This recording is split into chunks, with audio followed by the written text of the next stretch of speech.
What's up, guys? So today I'm here with SilverFox and we're going to be talking about a linear pattern. They've got a lesson series going on. They said, hey, can you do a lesson? And I said, what better to do a lesson on than what a ton of drummers talk about all the time, and that's linear patterns. What does linear mean? Linear means where any 2, 3, 4 of the limbs do not hit together. So in other words, the foot's not going to be hitting with the left hand, the left foot's not going to be hitting with the right hand. Everything singles, but it's around the kit. So this is linear. Now that's very simple linear, but that's linear nonetheless. Now, for all you purists out there, this won't be purely linear because I'll be using my hi-hat to keep time. So the hi-hat's going to be hitting with some of it, but it's still a linear pattern, okay? Now, what I love to do with my students, and I have live streaming online drum lessons. You can check those out at www.stevensdrumshed.com. But I live stream there 7 times a week. And what I talk to the students there about is putting things into systems.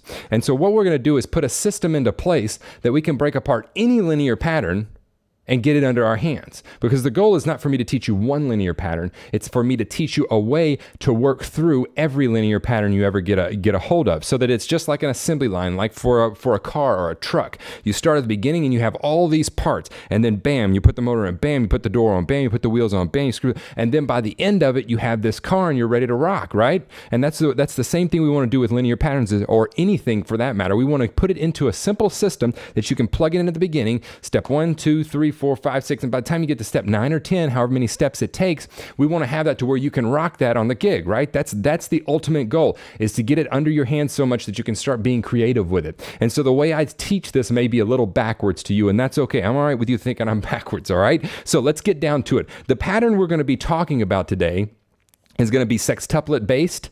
It's going to be a 4-beat pattern, all right? Let me show it to you real quick before I delve into breaking it apart.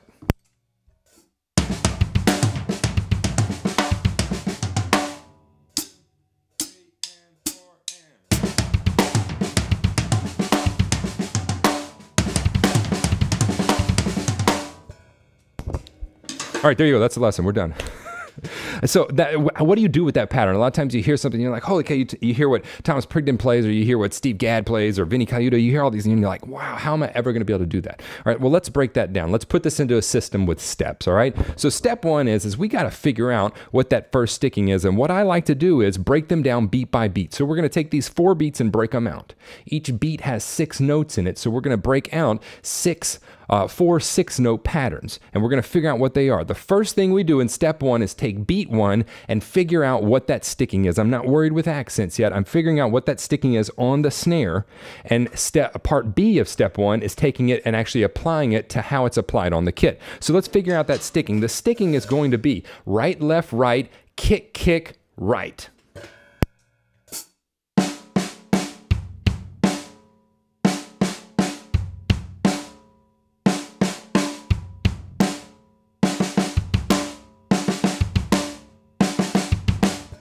Now, once we have that on the snare, what do we do from there? Well, obviously, we apply it to the kit. And I have a whole different system for applying linear patterns around the kit as a whole and getting creative. But right now, we're going for this very specific pattern. So what we're going to do is move the right hand over to the floor tom. It's going to be right floor tom, left snare, right floor tom. Both of those rights are accented. And then we're going to hit 2 kicks. So right, left, right, kick, kick, and an accented right on the snare. It's the same sticking. Now we're just applying it. Here we go.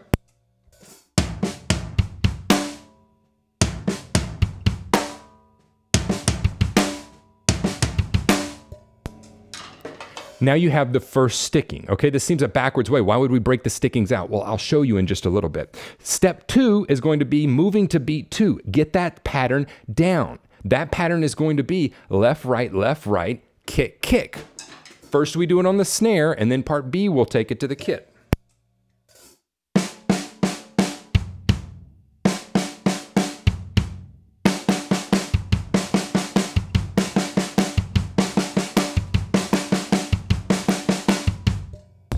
So how does this fit into the fill? Well, let's play the fill and figure it out. Okay, so now I see. Instead of being on the snare, we're going left here on the high tom, right here on the floor tom, left here on the snare, a right on the floor tom, kick, kick.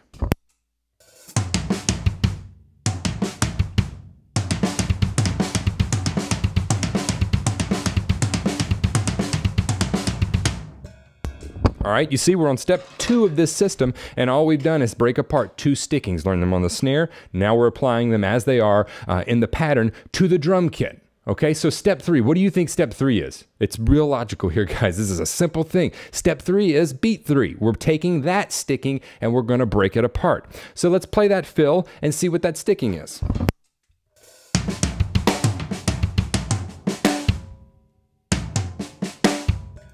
There it is. So it's right, left, right, kick. It's all alternating singles.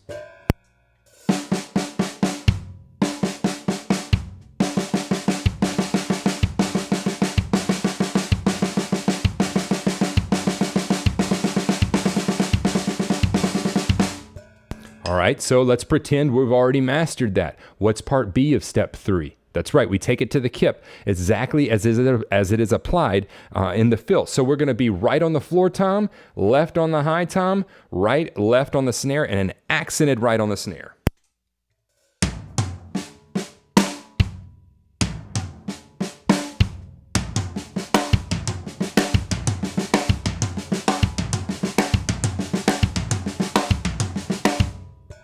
Loop that for a while. Once you get that done, under your hands, move on to the next one. And I know you're saying this is taking forever to work through. Trust me, this will take you maybe a third of as long to work through, and you're going to be able to use this so much more and all these stickings, because instead of having one long linear pattern, we're going to have 4 different stickings that we can interject and put wherever we want. That's the goal, complete independence of this thing and being able to be musical. All right, step 4. A of step 4 again is figure out the sticking. This is going to be the hardest sticking that we've got. It starts with a kick, so it's going to be kick, right, left, right, and then we have our only double of the pattern, left, left.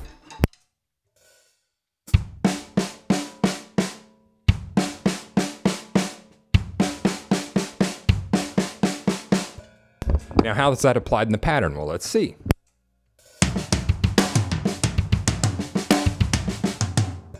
I see. Here we go. We got a right over here, left, right, and a left, left here. The right is accented on the floor tom. So kick, accented floor tom, left, right, and left, left. And then we're back at the beginning of the pattern.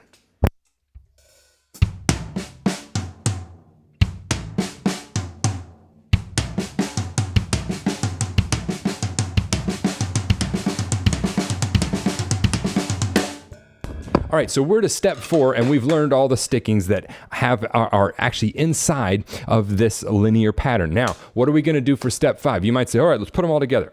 Wrong. We're going to put beats 1 and 2 together. And again, you might be saying, this is ridiculous. Why would we do that? Because we're wanting to learn this linear pattern inside and out by the time we're done with it. So beats 1 and beats 2, we're going to stick those together and loop them. Let's review what those were on the kit.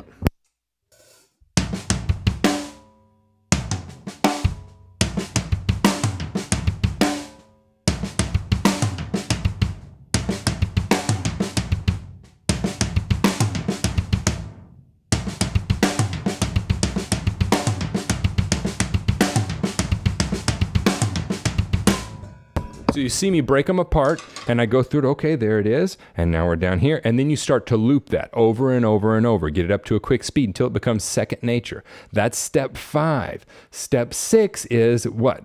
What's left? It's beats 3 and 4. So we're gonna take beats 3 and 4, and we're gonna loop those, all right? What are those? Let's remember those from the pattern.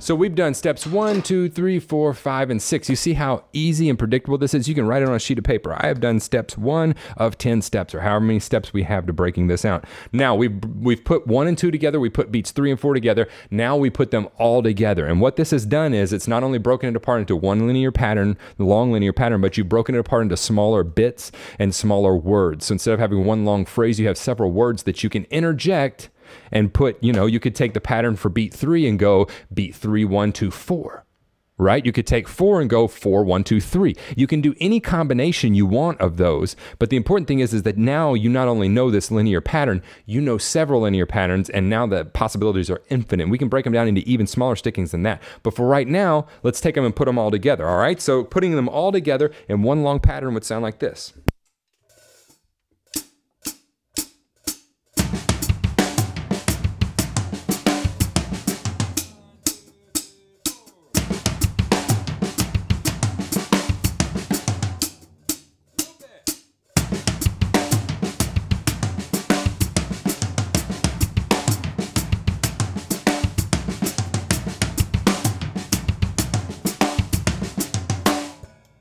Now let's put that to a metronome, and I'm going to put it right at about 90 BPM so you can see what it sounds like a little bit sped up with eighth notes.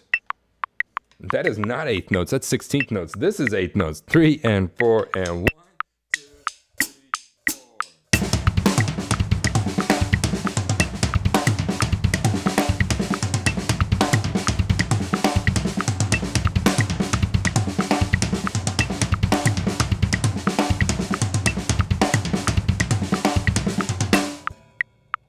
All right, so we had step 1, beat 1, step 2, beat 2, step 3, beat 3, step 4, beat 4, step 5, put beats 1 and 2 together, step 6, put beats 3 and 4 together, step 7, we loop them all together, and now we have this pattern. What do we do with it? The next logical thing we're going to do with it is play 3 bars of time and then a bar of this pattern. And that way we start to incorporate it into our playing. You might say, why do I got to play 3 bars of time? Every one of my students asks me that. It's because 99.9% of the time you are going to be playing groove. So while you're working on putting this pattern inside your groove, why not work on your groove? Novel idea. I call it cross-pollination. While you're doing one thing, you're also working on another thing. And so you're merging them together and pollinating both sides of your playing, all right? So we're going to put it at 100 BPM. I'm going to play 3 bars at a time, the fill, 3 bars at a time, the fill.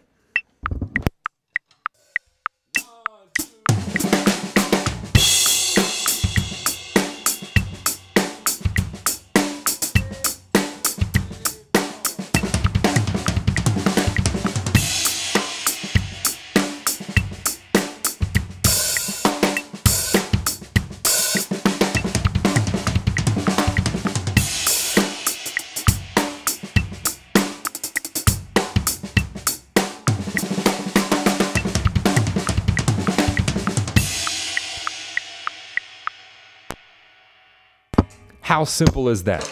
We just took this complicated linear pattern, broke it down step by step, and now we have a system. Write that system down because that system will apply to any linear pattern, any linear groove you ever learn. I don't care if it's a measure of 5/4, add a step in there, step 5, beat 5. But this system can be changed and modified just a little bit so that every linear pattern you don't go, holy cow, linear pattern, what am I going to do? You go, snap, linear pattern, put it in there, bam, bam, bam, bam, bam. You're rocking it by the time you're up playing for the next gig, okay? This is kind of what I stress with any part of your playing is just getting it into systems, getting it and breaking it down. Your playing should definitely be creative, but your practice time should be very structured, and you should be able to it should be very predictable about how you're going to work on certain topics. I hope this has helped. If you want any other help or if you got any questions, or if you just want to check out my live lessons, you can go to www.stevensdrumshed, that's Steven with a PH.com, all one word, and I live stream lessons there 7 times a week. 7 half-hour lessons, $18.99 a month, excuse me. It's a killer deal. You get a PDF sheet music with each one, and there's also a lesson vault where you can watch all of the old lessons. There's a chat board where you can chat with me during the lesson, live time, ask me questions. It's a killer thing from my side and from your side. It's been as beneficial to me as it has been for my students. So if you'd like to, go check that out. There's several books there. You'll also find SilverFox on that site because I use their sticks regularly. So hopefully this has helped you. And if you have any questions, again, don't hesitate to contact me. And always, buy SilverFox.